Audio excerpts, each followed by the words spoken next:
Hello बच्चों, सभी को जय श्री कृष्ण, राधे राधे, जय श्री राम।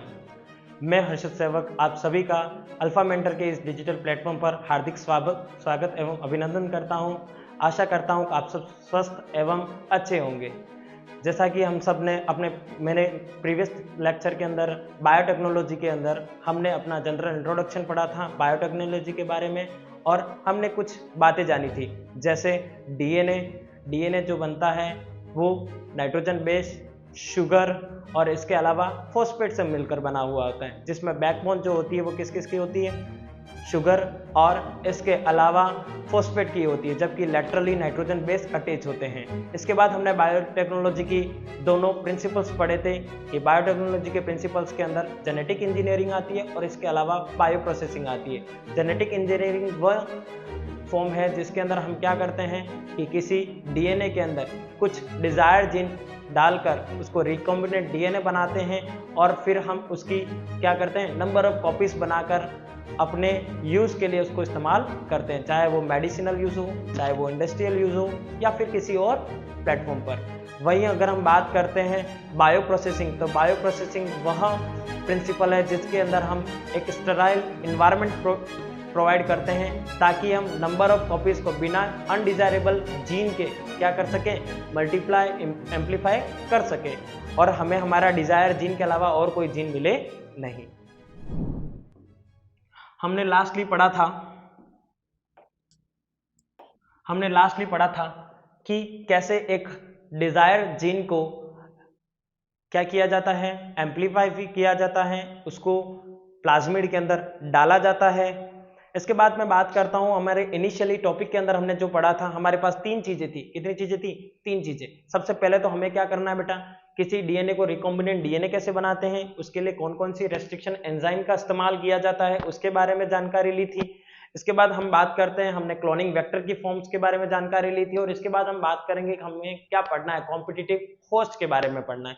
स्टार्टिंगली हमने पढ़ा था रेस्ट्रिक्शन एंजाइम जो होती है वो क्या काम करती है, वो प्लाज्मिड डीएनए, आपको पता ही था प्लाज्मिड डीएनए क्या होता है, और जो होस्ट डीएनए होता है उन दोनों को सेम साइट पर सेम सीक्वेंस पर क्या करती है, कट करने का काम करती है। रेस्ट्रिक्शन एंजाइम के बारे में हमने पढ़ा था कि जो रेस्ट्रिक्शन एंजाइम होती है दो टाइप की होती है, एक्सोन्यूक्लियस और इंडोन्यूक्लियस। जो किसी सीक्वेंस को एट लास्ट में कट करती है वो एक्सोन्यूक्लियस थी, जबकि सीक्वेंस को मिड में, जहां पर हमें स्पेसिफिकली वो सीक्वेंस कट चाहिए वहां पर कट करती है, तो उसे हमने क्या बोला था, इंडोन्यूक्लियस। ठीक है। और जो रेस्ट्रिक्शन एंजाइम होता है उसके कट करने का जो सीक्वेंस होता है वो पैलिंड्रोमिक होता है। पैलिंड्रोमिक का मतलब ये होता है कि 5 प्राइम से 3 प्राइम की ओर जो रेस्ट्रिक्शन एंजाइम चलेगी वही 5 प्राइम से 3 प्राइम जो एंटी पैरेलल स्ट्रैंड है वहां पर भी चलेगी और सेम सीक्वेंस पर काटेगी। तो मैंने आपको बताया भी था, जैसे हम वर्ड इस्तेमाल करते हैं मलयालम, तो इसके अंदर अगर आगे से पढ़ो या फिर पीछे से, वो सीक्वेंस सेम होता है। Is it clear? चलो इसी के आगे हम बात करेंगे। लास्टली हमने पढ़ा था बेटा, the enzyme cut both the DNA strand at the same site. देख सकते हो आप कि देखो यहाँ पर ए टी टी सी और जी, इनको यहाँ से हमने क्या किया था बेटा, कट किया था ना। और सिमिलरली हमने यहाँ पर भी इसे कट किया था, ए टी टी सी और जी से जुड़ा हुआ ये जो एक्स्ट्रा जीन है इसको हमने यहाँ से कट किया था, किसकी हेल्प से बेटा, रेस्ट्रिक्शन एंजाइम की हेल्प से। ये फॉरेन डीएनए और ये हमारा वेक्टर डीएनए। वेक्टर डीएनए आपको पता ही है क्या है, वेक्टर वो चीज है जिसकी हेल्प से हम क्या कर सकते हैं, हमारा जो डिजायर जीन है उसको होस्ट सेल में क्या कर सकते हैं बेटा, पहुंचा सकते हैं। तो बात करते हैं हम इको आर वन हमारी जो क्या था बेटा, बैक्टीरिया, उसका ही एंजाइम था। हम बात करते हैं DNA fragment join at sticky ends. तो यहाँ पर हमने क्या किया बेटा, हमारे पास जो हमने जिस सीक्वेंस को कट किया, यहाँ पर जो एंड बने वो कैसे एंड थे बेटा, स्टिकी एंड। हमने बताया था कि हम स्टिकी एंड का इस्तेमाल करते हैं, ब्लंट एंड का इस्तेमाल क्यों नहीं करते। तो स्टिकी एंड जो होते हैं वो क्या होते हैं, फिक्स शेप के होते हैं, ताकि जो नेक्स्ट फ्रेगमेंट जो हमें जोड़ना है वो इजीली हम क्या कर सके बेटा, जोड़ सके। अगर ब्लंट एंड होते हैं तो फिर वहां पर प्रॉपर हाइड्रोजन बॉन्ड का फॉर्मेशन नहीं होता और फिर वहां पर क्या नहीं होता, नेक्स्ट फ्रेगमेंट को जोड़ना इजीली नहीं होता। क्लियर है? तो हम बात करते हैं यहाँ पर जो सीक्वेंस है इसको इजीली क्या किया गया बेटा, ज्वाइन किया गया। और मैंने बताया था जो फ्रेगमेंट नाइट्रोजन बेस होते हैं उनको जोड़ने का जो काम करता है वो कौन करता है बेटा, लाइगेस एंजाइम। कौन सी एंजाइम करती है बेटा, ligase enzyme. Is it clear? Ligase enzyme जो होती है वो क्या करती है बेटा, नाइट्रोजन बेस के जो फ्रेगमेंट्स हैं इनको जोड़ने का काम करती है। फिर इसके बाद हम बात करते हैं बेटा नोमेनक्लेचर ऑफ द एंजाइम। किसकी बात कर रहा हूं बेटा? Nomenclature of the enzyme. जैसे मैं एक एग्जांपल ले लेता हूं बेटा, इको R1 एनसीईआरटी में जो कि आपको दे रखा है, इको R1। तो बेटा इस एंजाइम का नोमेनक्लेचर कैसे किया गया? ये एक रेस्ट्रिक्शन एंजाइम है। क्या है बेटा? रेस्ट्रिक्शन एंजाइम, एंजाइम है। क्लियर है? फर्स्टली आपको थोड़ा और बैक की ओर ले जाओ तो आपको पता ही होगा कि हमने जो रेस्ट्रिक्शन एंजाइम थी वो सबसे पहली रेस्ट्रिक्शन एंजाइम जिसकी हमने डिस्कवरी की थी वो कौन सी थी बेटा? हिंद सेकंड, याद होगी। अब हम बात करते हैं इको R1 की। तो देखो बेटा जो पहला वर्ड है वो जीनस को शो करता है। किसको शो करता है बेटा? जीनस को। यहां पर जो जीनस है वो कौन है बेटा? एस्कर्शिया। कौन सा है बेटा? एस्कर्शिया। अब मैं बात करता हूं, सॉरी, एस्करिशिया, और हम बात करते हैं CO। ये किसको रिप्रेजेंट करता है बेटा? स्पीशीज को। किसको रिप्रेजेंट करता है बेटा? स्पीशीज को, जो कि यहां पर कौन है बेटा? कोलाई। कौन है बेटा? कोलाई। जो E है वो डिनोट कर रहा है एस्कर्शिया को, और CO जो है वो डिनोट कर रहा है बेटा किसको? कोलाई को। अब बात करता हूं मैं स्ट्रेन की। तो जो R है, जो यहाँ पर R है वो किसको रिप्रेजेंट कर रहा है बेटा? स्ट्रेन को। तो जो एस्कर्शिया कोलाई है इसका ये स्ट्रेन कौन सा है बेटा? RY13। कौन सा है बेटा? RY13, ये इसका स्ट्रेन है। फिर से एक बार बता देता हूं बेटा, ध्यान से सुनिएगा। E जो होता है वो किसको रिप्रेजेंट करता है बेटा? जीनस को। एस्कर्शिया जिसका नाम है। CO किसको रिप्रेजेंट करता है बेटा? स्पीशीज को। हमने यहाँ पर स्पीशीज क्या ली है? कोलाई। R किसको रिप्रेजेंट करता है? स्ट्रेन को, और हमारा स्ट्रेन है यहाँ पर RY13। और जो फर्स्ट है ये रिप्रेजेंट करता है नंबर ऑफ एंजाइम जो क्या हुई है बेटा? डिस्कवर हुई है। जो क्या हुई है बेटा? डिस्कवर। मेरी बात समझ में आ रही है बेटा? नोमेनक्लेचर ऑफ एंजाइम कैसे करते हैं ये एक बार फिर से रिपीट कर रहा हूं, ध्यान से देखिएगा। ई जो है वो किसको रिप्रेजेंट करता है? जीनस को, जो कि हमारा यहाँ पर एस्कर्शिया है। CO किसको रिप्रेजेंट करता है? स्पीशीज को, जो कि हमारी कोलाई है। R जो है वो स्ट्रेन है। यहाँ पर स्ट्रेन इको R1 का स्ट्रेन कौन सा? RY13। और फर्स्ट किसको रिप्रेजेंट करता है? नंबर ऑफ एंजाइम, यानी कि कौन से नंबर पर ये एंजाइम क्या हुई है? डिस्कवर्ड हुई है। Is it clear? आगे हम बात करते हैं कि जेल इलेक्ट्रोफोरेसिस। जेल इलेक्ट्रोफोरेसिस क्या है? कि हमने जो फ्रेगमेंट्स बना दिए बेटा, मैंने एंजाइम एंजाइम की हेल्प से कट किए, कट कर फ्रेगमेंट्स बना दिए। अब फ्रेगमेंट्स को अलग कैसे करेंगे? क्या करेंगे बेटा? फ्रेगमेंट्स को अलग कैसे करेंगे? तो फ्रेगमेंट्स को अलग करने के लिए जिस प्रोसेस का इस्तेमाल किया जाता है उस प्रोसेस का नाम क्या है बेटा? Gel electrophoresis. जेल यहाँ पर बेटा एक अगारोस जेल है। कौन सा जेल है बेटा? अगारोस जेल। किसका इस्तेमाल कर रहे हैं यहाँ पर? अगारोस जेल का इस्तेमाल करते हैं। ये जो अगारोस जेल है वो किससे मिल रहा है बेटा? वीड से। किससे मिल रहा है? वीड से। वीड आपको पता ही होगा क्या होता है बेटा? खरपतवार। क्या होती है? खरपतवार।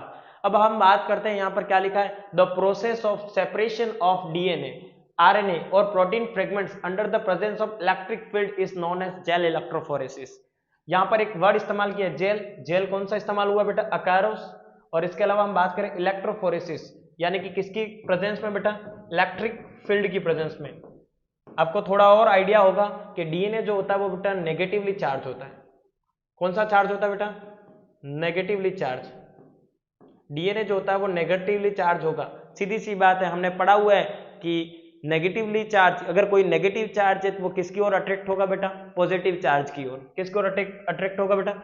पॉजिटिव चार्ज की ओर। तो हमने यहाँ पर क्या की है बेटा? एक प्लेटिंग बनाई है, एक प्लेट बनाई है। इसके अंदर हमने क्या फिल किया बेटा? अगारोस जेल। क्या फिल किया है? अगारोस जेल। यहाँ पर हमने DNA के फ्रेगमेंट्स रखे। क्या रखे बेटा? DNA के फ्रेगमेंट्स रखे, छोटे बड़े जैसी भी साइज के हैं, है ना। यहाँ पर कौन सा चार्ज है बेटा? नेगेटिव, और यहाँ पर है पॉजिटिव, है ना। यहाँ पर हमने बोला एनोड और उस तरफ है कैथोड। तो हम बात करते हैं DNA जो कि नेगेटिव चार्ज होंगे वो क्या करेंगे बेटा? किसकी ओर? पॉजिटिव चार्ज की ओर क्या होंगे? अट्रैक्ट होंगे। अब सुनना, अगारोस जेल के अंदर जब ये क्या करेंगे? पॉजिटिव चार्ज की ओर क्या करेंगे? अट्रैक्ट होंगे और निकलेंगे, तो जो छोटा फ्रेगमेंट होगा वो जल्दी पहुंचेगा, और जो बड़ा फ्रेगमेंट होगा वो क्या करेगा? लेट पहुंचेगा। जो छोटा फ्रेगमेंट होगा वो क्या करेगा? जल्दी पहुंचेगा, और जो बड़ा फ्रेगमेंट होगा वो हमेशा क्या करेगा? लेट पहुंचेगा। तो इस टाइप से हम क्या कर सकते हैं बेटा? इन फ्रेगमेंट्स को क्या कर सकते हैं? सेपरेट कर सकते। Is it clear? सेपरेट करने के बाद इन फ्रेगमेंट्स को अलग करना, कहां से बेटा? इस अगारोस जेल के साथ इन फ्रेगमेंट्स को अलग करना क्या कहलाता है? इल्यूशन। क्या कहलाता है? इल्यूशन। मैं यहां लिख रहा हूं, क्या कहलाता है? इल्यूशन। Is it clear? ये एक बार नीट में भी आया हुआ क्वेश्चन है ना, कि जो अगारोस जेल है उसके साथ फ्रेगमेंट को एक्सट्रैक्ट करते हैं, उस प्रोसेस को क्या कहते हैं? तो इल्यूशन। आई बात समझ में? ELUTION। देखिएगा मैं यहां पढ़ के भी दिखा रहा हूं आपको। The DNA segments need to be separated into different fragments according to their sizes. देखो साइज के अकॉर्डिंग ही है, कुछ बड़ी और कुछ छोटी। And then the desire fragment needs to be separated. इसी को बोलते हैं बेटा जेल इलेक्ट्रोफोरेसिस। क्या बोलते हैं? Gel electrophoresis. अब इसके लिए क्या क्या मटेरियल रिक्वायर होता है? सबसे पहले बेटा डिजायर DNA। क्या इस्तेमाल करते हैं हम? Desire DNA। वो DNA जिसके फ्रेगमेंट्स जो है हमें अलग करने हैं। आई बात समझ में? अब आपको पता है कि अगारोस जेल पर ये फ्रेगमेंट्स हमें दिखते भी नहीं है, तो इसको क्या करते हैं बेटा? इसके ऊपर किसका स्टेन करते हैं बेटा? एक केमिकल है उसका स्टेन करते हैं, और उस केमिकल नाम है बेटा इथिडियम ब्रोमाइड। किसका स्टेन करते बेटा? Ethidium bromide. और इथिडियम ब्रोमाइड का स्टेन करने पर हमें एक कलर मिलता है। कौन सा कलर है बेटा? ब्राइट ऑरेंज कलर, है ना। DNA जो होते हैं वो कौन सा कलर रिप्रेजेंट करते हैं? सॉरी, ऑर्गन हो गया। Bright orange colour. कैसा कलर मिलता है बेटा? Bright orange colour. देखिएगा मटेरियल जो रिक्वायर्ड है वो क्या है बेटा? Desired DNA, fragments to be cut, agarose gel मिलता है, इसके अलावा जेल प्लेट मिलती है जो कि आपको यहाँ दिख रही होगी, जिसके अंदर हमने अगारोस जेल भरा है। और इसके अलावा हमारे पास इथिडियम ब्रोमाइड जिसको एक्सपोज किया जाता है। किसकी प्रेजेंस में बेटा? कौन सी लाइट की प्रेजेंस में? तो यूवी लाइट की प्रेजेंस में। कौन सी लाइट की प्रेजेंस में? यूवी लाइट की प्रेजेंस में। एक बार फिर रिपीट कर रहा हूं, सुनना। एक जेल प्लेट ली जाती है, उस जेल प्लेट में हम क्या करते हैं? DNA के फ्रेगमेंट, चाहे वो छोटे हो या चाहे बड़े हो, उनको सबको प्लेट कर रख दिया जाता है। उस अगारोस जेल के अंदर जो नेगेटिवली चार्ज DNA होते हैं वो पॉजिटिव एंड की ओर क्या करते हैं बेटा? दौड़ते हैं, रन करते हैं। और फिर क्या किया जाता है? उनकी साइज के अकॉर्डिंग जो पहले पहुंचता है और जो बाद में पहुंचता है, इनको क्या किया जाता है? स्टेन किया जाता है इथिडियम ब्रोमाइड के साथ। किसकी प्रेजेंस में बेटा? यूवी लाइट की प्रेजेंस में। तो जो DNA फ्रेगमेंट्स होते हैं वो कैसा कलर रिप्रेजेंट करते हैं? Bright orange colour. और फिर उनको क्या किया जाता है? वहां से एक्सट्रैक्ट आउट कर दिया जाता है। और एक्सट्रैक्ट आउट करने की इस प्रोसेस को क्या कहते हैं बेटा? इल्यूशन। क्लियर है? देख लो अब सारी की सारी चीजें। Principle involve DNA being negatively charged move toward the positive electrode that is anode under the influence of electric field। किसकी इन्फ्लुएंस में बेटा? इलेक्ट्रिक फील्ड की इन्फ्लुएंस में। प्रोसीजर क्या है इसका? सुनना। Electrophoresis is perform in gel matrix. Electrophoresis का प्रोसेस जो होता है वो किसमें होता है बेटा? Gel matrix. ये सारा का सारा प्रोसीजर है, देखिएगा यहां ध्यान से। वेल बेटा उन बॉक्स को बोला है जिसके अंदर हम क्या कर रहे हैं? DNA को रख रहे हैं। फिर उसके अंदर हमने क्या रखा? DNA के अलावा क्या रखी? रेस्ट्रिक्शन एंजाइम जो कट करने का काम करेगी। इसके बाद हमने बेटा एक डाई रखी जिसका नाम है इथिडियम ब्रोमाइड। क्या, कौन सी डाई है? Ethidium bromide. Cut DNA fragment separated under the influence of electric field. Restriction enzyme क्या करेगी? इन DNA फ्रेगमेंट को कट करेगी। और ये DNA फ्रेगमेंट क्या होंगे? सेपरेट होंगे। किसकी प्रेजेंस में बेटा? इलेक्ट्रिक फील्ड की प्रेजेंस में। नेगेटिवली चार्ज जो DNA होंगे वो किसकी ओर मुड़ेंगे बेटा? एनोड, जो कि कौन सा चार्ज है बेटा? पॉजिटिवली चार्ज है। Large DNA fragments are present near the wells. सीधी सी बात है बेटा, ये जो वेल हमने बनाई थी इसमें जो बड़े फ्रेगमेंट होंगे वो जल्दी से नहीं पहुंच पाएंगे, और छोटे फ्रेगमेंट क्या कर जाएंगे? जल्दी से पहुंच जाएंगे। Large DNA fragments are present near the well and smaller fragment move farther away from the well. Orange coloured bands of DNA can be seen when exposed to UV light. मैंने आपको बताया था कि जब यूवी लाइट को उस अगारोस jail पर डालेंगे तो हमें DNA कैसे दिखेंगे बेटा? ब्राइट ऑरेंज कलर के। कैसे दिखेंगे? ब्राइट ऑरेंज कलर के। फिर उनको हम क्या करेंगे बेटा? सेपरेट करेंगे। Separate bands of DNA are cut out from agarose gel and extract from the gel. This is known as elution. इसी को क्या कहते हैं बेटा? इल्यूशन। क्लियर है? इल्यूशन क्या है? The separated DNA fragment are cut from the agarose gel and extract from it, है ना। अगारोस जेल से वो DNA फ्रेगमेंट जो होते हैं उनको हम निकाल लेते हैं, है ना, सेपरेट कर लेते हैं। इसी प्रोसेस को क्या कहते हैं? इल्यूशन। क्लियर है? ये बोर्ड में भी आया हुआ है, BSCR के एग्जाम में भी आया हुआ और नेट के एग्जाम में भी पूछा गया है। कीवर्ड सुनिएगा, कीवर्ड जो हमने अब तक पढ़े। न्यूक्लियस क्या होती है बेटा? वो एंजाइम जो क्या करती है बेटा? कट करने का काम करती है। रिकॉग्नाइजेशन सीक्वेंस, वो सीक्वेंस जहां पर स्पेसिफिक साइट है और जहां पर रेस्ट्रिक्शन एंजाइम क्या करेगी बेटा? कट करने का काम करेगी। पैलिंड्रोमिक सीक्वेंस क्या होता है बेटा? पैलिंड्रोमिक सीक्वेंस वो सीक्वेंस होता है जिसको कहीं 5 प्राइम से पढ़ा जाए या 3 प्राइम से पढ़ा जाए, दोनों ओर से पढ़ने पर वो सेम क्या देता है? सीक्वेंस देता है। जेल इलेक्ट्रोफोरेसिस क्या होती है? वो प्रोसेस जिसकी हेल्प से क्या किया जा सकता है? डीएनए फ्रेगमेंट्स को क्या किया जा सकता है? अलग किया जा सकता है। किसकी प्रेजेंस में? इलेक्ट्रिक फील्ड की प्रेजेंस में। और इल्यूशन वो प्रोसेस है जिसके अंदर हम क्या करते हैं? डीएनए फ्रेगमेंट्स को बाहर निकालते हैं। अगली चीज, ये यहां पर आपको स्ट्रक्चर दिख रहा होगा, देखिएगा ध्यान से। कैथोड जो कि नेगेटिवली चार्ज था और एनोड जो कि क्या था बेटा? पॉजिटिवली चार्ज था। ये डीएनए के फ्रेगमेंट्स है, कुछ बड़े और कुछ क्या है? छोटे। जो छोटे हैं वो आगे पहुंच गए और जो बड़े हैं वो कहां रह गए बेटा? पीछे रह गए। आई बात समझ में? लार्जेस्ट सबसे पीछे और स्मॉलेस्ट सबसे आगे। क्लियर हुई बात? फिर इनको किससे कनेक्ट किया कर रखा है? इलेक्ट्रिक सप्लाई से कनेक्ट कर रखा है ना, एक तरफ कैथोड और एक तरफ एनोड। आप देख सकते हैं ये सारी चीजें। हाँ, मैंने आपको पहले ही बता दिया था, अगारोस जो होता है उसको कहां से एक्सट्रैक्ट किया जाता है बेटा? सी वीड से, है ना। जो समुद्र में वीड्स होते हैं ना, जो काई वगैरह लगी हुई होती है समुद्र के अंदर, उससे निकाला जाता है। और किसके अंदर हेल्प करता है बेटा? ये जेल इलेक्ट्रोफोरेसिस में हेल्प करता है। किसमें हेल्प करता है? जेल इलेक्ट्रोफोरेसिस में। अब हम बात करते हैं क्लोनिंग वेक्टर और क्लोनिंग वेहिकल। क्लोनिंग वेक्टर या क्लोनिंग वेहिकल वो होते हैं कि हमने जो डीएनए फ्रेगमेंट है उसको अलग कर दिया, यानी कि हमारे पास अपना डिजायर्ड डीएनए फ्रेगमेंट है, अब हमें उसकी बहुत सारी कॉपीज निकालनी है, यानी हमें उसकी बहुत सारी कॉपीज चाहिए। तो वो कॉपीज जो हमें प्रोवाइड करता है वो कौन प्रोवाइड करता है बेटा? Cloning vector. Cloning vector are structure that help in making multiple copies of the desired DNA fragment. बताई थी मैंने अभी बात। This vector can be replicated within the host bacterial cell. Some of them are present naturally in the bacterial cell, while in other they can be introduced artificially. है ना। जो Dzire gene होते हैं कुछ में तो क्या होते हैं बेटा? नेचुरली होते हैं, तो हमें उन्हें बाहर से लाने की जरूरत नहीं है, लेकिन कुछ में क्या होते हैं? आर्टिफिशियली इंजेक्ट किए जाते हैं। क्लियर है? और हमें हमारी जो मल्टीपल कॉपीज उस डिजायर जीन की चाहिए वो हमें क्या कर जाती है? मिल जाती है। हमने जो जो पढ़ी वो सुनना। Properties of a good vector. एक अच्छे वेक्टर की प्रॉपर्टीज क्या होती है? वो वेक्टर जो हमारे क्या कर रहा है? डिजायर जीन को ले जा रहा है, उसकी बात की जा रही है यहाँ पर, है ना। हमारे डिजायर जीन को जो होस्ट सेल में ले जाने का काम कर रहा है उस वेक्टर की बात की जा रही है। उसमें क्या क्या खूबियां होनी चाहिए? क्या क्या क्या होनी चाहिए? प्रॉपर्टीज होनी चाहिए।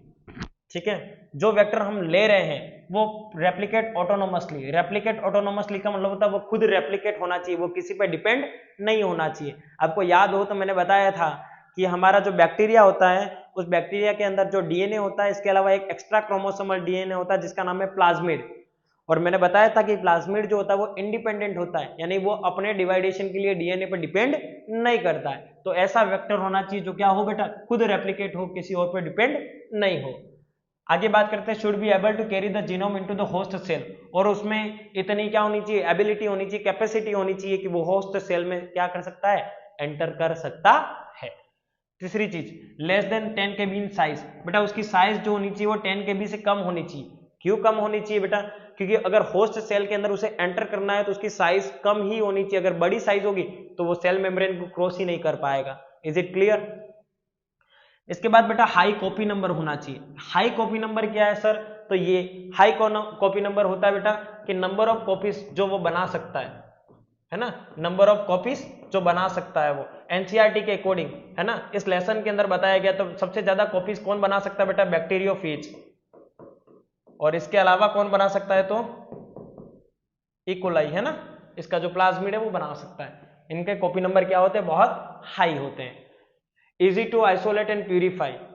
पांचवा point, easy to isolate and purify का मतलब ये हुआ बेटा कि हम क्या कर सकते हैं? उसको इजीली, उसके जो डीएनए हैं उसको इजीली क्या कर सकते हैं? बाहर निकाल सकते हैं, अलग कर सकते हैं और उसको प्यूरिफाई कर सकते हैं। यानी कि उससे उसके अलावा जो उतना भी प्रोटीन है, आरएनए है, उनको क्या कर सकते हैं? उस डीएनए से क्या कर सकते हैं? अलग कर सकते हैं। Easily introduce, should be able to integrate with the DNA insert, है ना। जो हमारा वेक्टर होना चाहिए उस वेक्टर के अंदर हम हमारा डिजायर जीन आसानी से क्या कर सकते हैं? ऐड कर सकते हैं। ऐसी साइट उसके अंदर होनी चाहिए, क्योंकि अगर हम अपना डिजायर जीन अगर उसमें नहीं डाल सकेंगे तो फिर तो वो वेक्टर हमारे लिए किसी काम का नहीं है। Easily introduce into the host, host के अंदर इजीली क्या हो सकता है बेटा? इंट्रोड्यूस हो सकता है। आगे चीज, सुटेबल सिलेक्टेबल मार्कर। अब ये सिलेक्टेबल मार्कर क्या चीज है इसके बारे में कुछ बताना चाहता हूं। सिलेक्टेबल मार्कर वो साइट होती है या फिर वो सीक्वेंस होते हैं जिसकी हेल्प से हम उस डिजायरेबल जीन के साथ जो वेक्टर हैं उसको इजीली क्या कर सके बेटा? पहचान सके। क्या कर सकें, आइडेंटिफाई कर सकें। क्लियर है। अब हमारे पास बहुत सारे डीएनए के फ्रेगमेंट्स होंगे, उस डीएनए के पूरे फ्रेगमेंट्स में से हमें हमारा डीएनए देखना होगा जिसके अंदर हमने अपना क्या डाला है, डिजायरेबल जीन डाला है। उस डीएनए को पहचानने के लिए हमारे पास कुछ तो अलग चीज होनी चाहिए, और वो अलग चीज क्या होगी बेटा, सिलेक्टेबल मार्कर, जो हमें सिलेक्ट करने में क्या करेगा, हेल्प करेगा। Unique target site for restriction enzyme, है ना, उसके अंदर जो सीक्वेंस होने चाहिए वो यूनिक होने चाहिए, ताकि रेस्ट्रिक्शन एंजाइम सीधे वहां जाकर क्या कर सके, उस सिंगल सेगमेंट को क्या करेगा, कट करेगा। क्योंकि अगर एक जैसे कई सारे सेगमेंट यानी कि फ्रेगमेंट्स वहां पर होंगे तो फिर हमें पहचानने में थोड़ी क्या हो जाएगी, मुश्किल हो जाएगी। अब बात कर रहे हैं बेटा characteristics of feature of cloning vehicle. अब हम एक एक करके उनके कैरेक्टर पढ़ रहे हैं। क्लियर है। तो सुनिएगा सबसे पहला कैरेक्टर।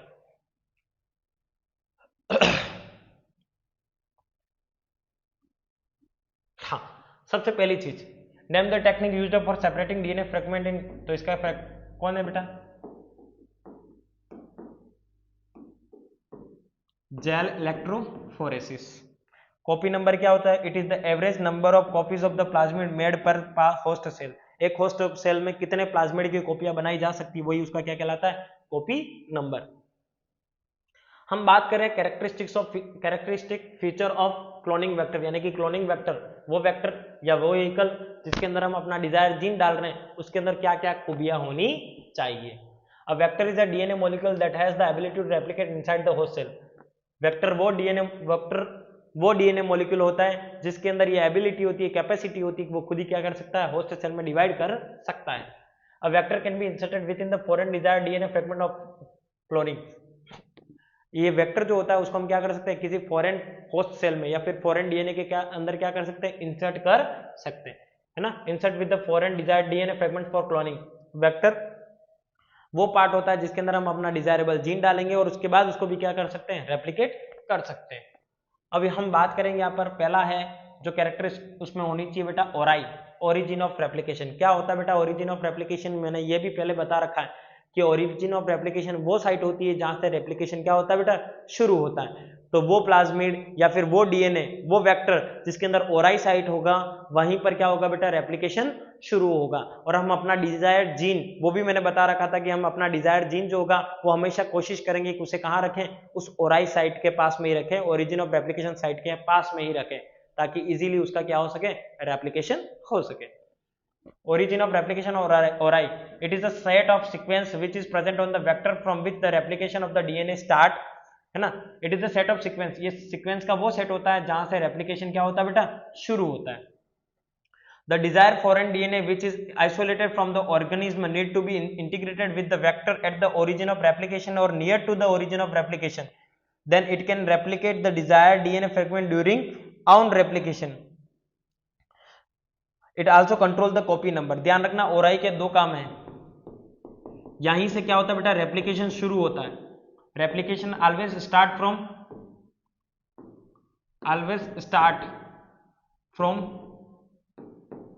From this site. और सेकेंडली क्या करता है, it control copy number. Clear है बात। तो हम अपने डिजायरेबल जीन को हमेशा कहां डालेंगे बेटा, इस ओराई साइट के पास में। क्लियर है, समझ में आई इतनी बात। आगे बात करते हैं हम दूसरी चीज। पहली चीज क्या होना चाहिए बेटा, हम जो भी वेक्टर ले रहे हैं उसके पास ori site, origin of replication site होनी चाहिए। दूसरी साइट होनी चाहिए उसमें रिकॉग्नाइजेशन साइट। क्या हो बेटा, रिकॉग्निशन साइट, है ना। Each vector should have only one recognition site, है ना। रिकॉग्निशन साइट का मतलब होता है वो सीक्वेंस जहां पर एंजाइम आकर क्या करेगी बेटा, कट करेगी।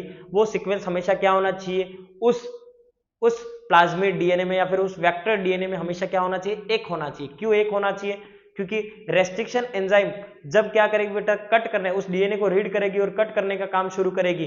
तो अगर एक जैसे सीक्वेंस बहुत सारे होंगे तो वो हर जगह पर क्या करती जाएगी, कट करती जाएगी। और अगर एक सीक्वेंस एक ही बार होगा, यानी कि पूरे के पूरे डीएनए के अंदर सिर्फ सिंगल बार वो सीक्वेंस होगा, है ना, वो सीक्वेंस अगर रिपीट नहीं होगा तो रेस्ट्रिक्शन एंजाइम सिर्फ वहीं पर कट करेगी। और वो इसीलिए क्या कर सकती है, उससे हम इजीली उसको आइडेंटिफाई कर सकते हैं अगर एक ही फ्रेगमेंट होगा। तो इसीलिए हमने क्या बोला कि रेस्ट्रिक्शन साइट या रिकॉग्नाइजेशन साइट हमेशा किसी भी डीएनए के अंदर, उस वेक्टर डीएनए के अंदर कितनी होनी चाहिए, एक ही होनी चाहिए। अगर एक से ज्यादा है तो क्या है, if it has more than one recognition site for a particular enzyme, then managing the vector DNA would be difficult, as it would be cut a different position and thus integration of the new DNA would be difficult. क्योंकि अगर recognition site एक से ज्यादा होगी तो हमें जहां पर कट करवानी वहां पर कट होगी नहीं, और कट होगी नहीं तो हमें क्या नहीं मिलेगा, जो हमें चाहिए वो हमें मिलेगा नहीं। वो साइट जहां पर हमें अपना डिजायर जीन क्या करना है, इंटीग्रेट करना है, क्या करना है, जोड़ना है, लाइगेज करना है। Is it clear? अगली बात कर रहे हैं बेटा सिलेक्टेबल मार्कर जीन। किसकी बात कर रहे हैं? सिलेक्टेबल मार्कर जीन, जो कि एक बहुत इंपॉर्टेंट टॉपिक है, सुनिएगा ध्यान से इसको।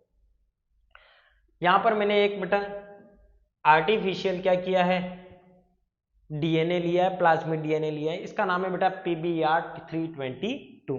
पूरा नाम बेटा, पी का मतलब होता है प्लाज्मिड, इसको दो साइंटिस्ट ने मिलकर दिया बेटा, एक बी और एक आर। बी का मतलब होता है बोलीवर और आर का मतलब होता है बेटा Rodriguez.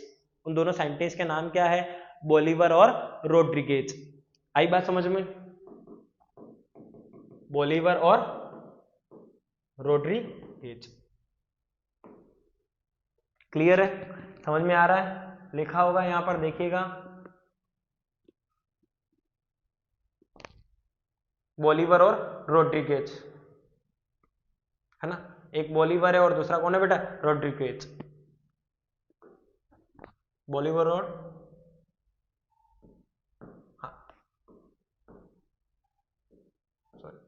Yes, Bolivar and Rodriguez. अब हम बात करते हैं सिलेक्टेबल मार्कर की। Vector should have selectable marker which helps in identifying and eliminating the non-recombinant or non-transformant from the recombinant or the transformant। अब ये क्या होता है सुनना, मैं आपको एक सिंपली एक्सप्लेन कराता हूं।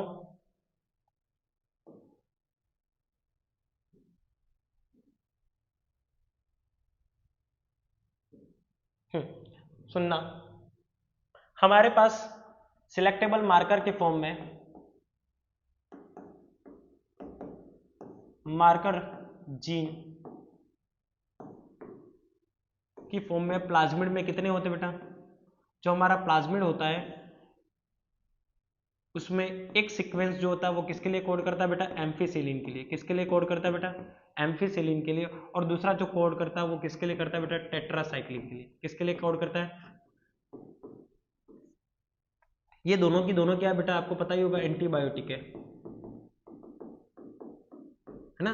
क्या है बेटा? एंटीबायोटिक है, आपको पता ही होगा। जो क्या करती है? बैक्टीरिया से हमको क्या करती है? बचाती है ना। Antibiotic resistance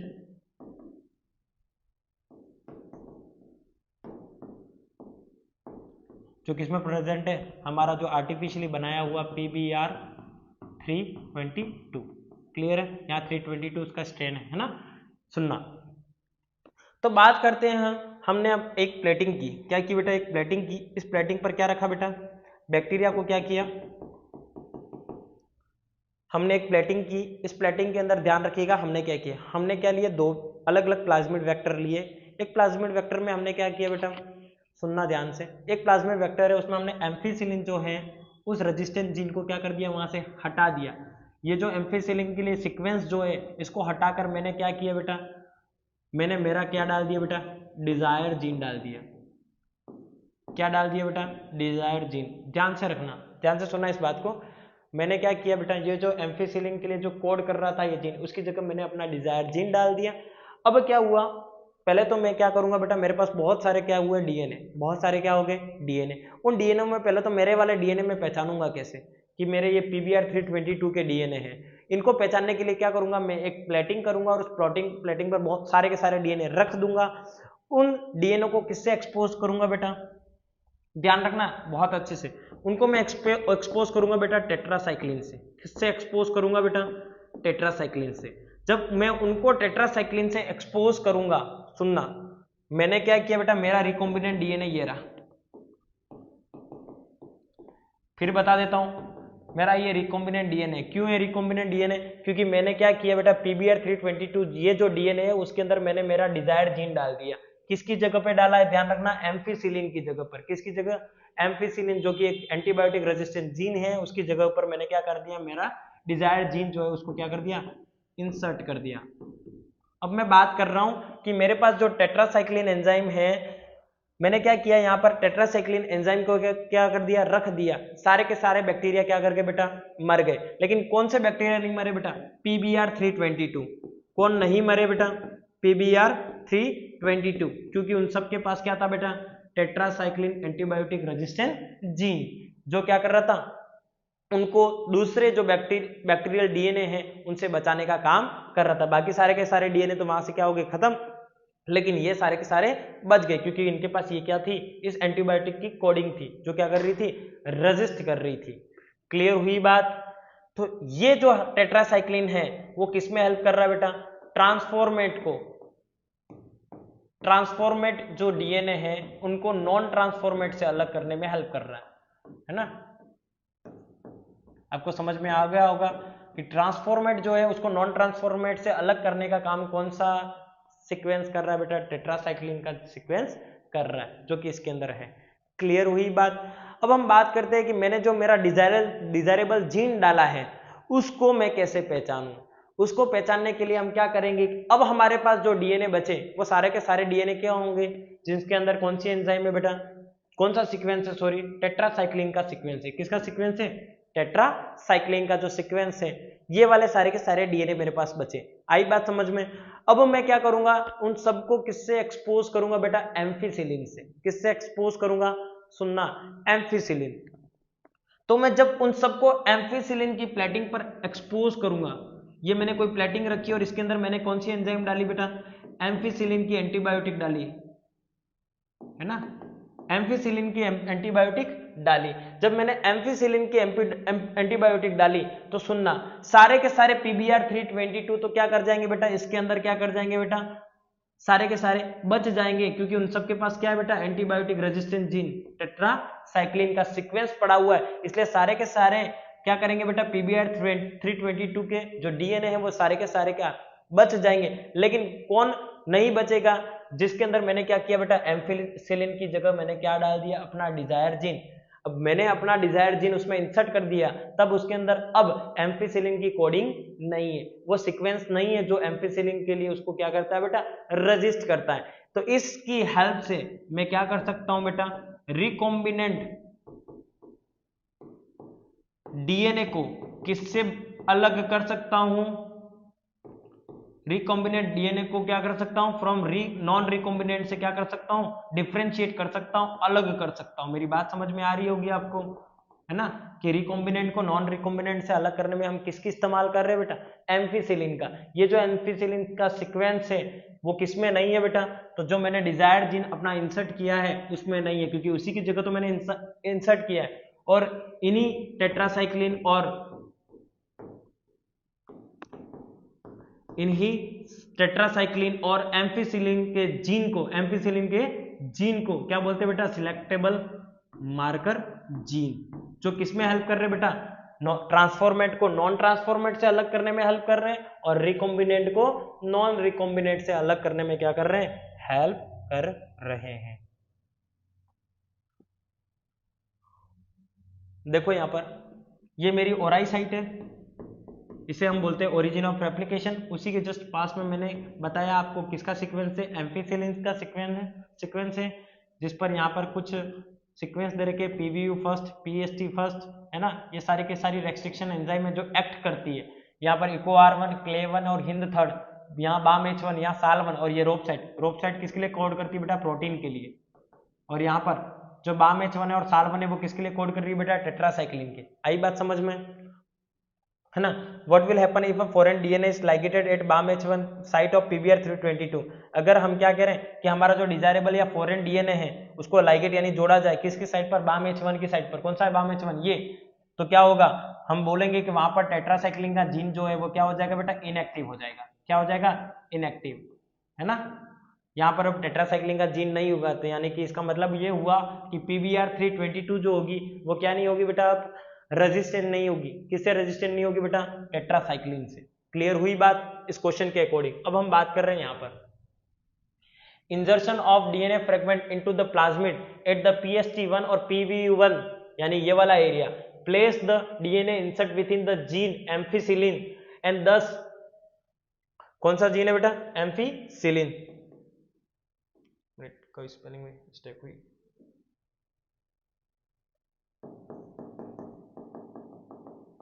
ampicillin, okay.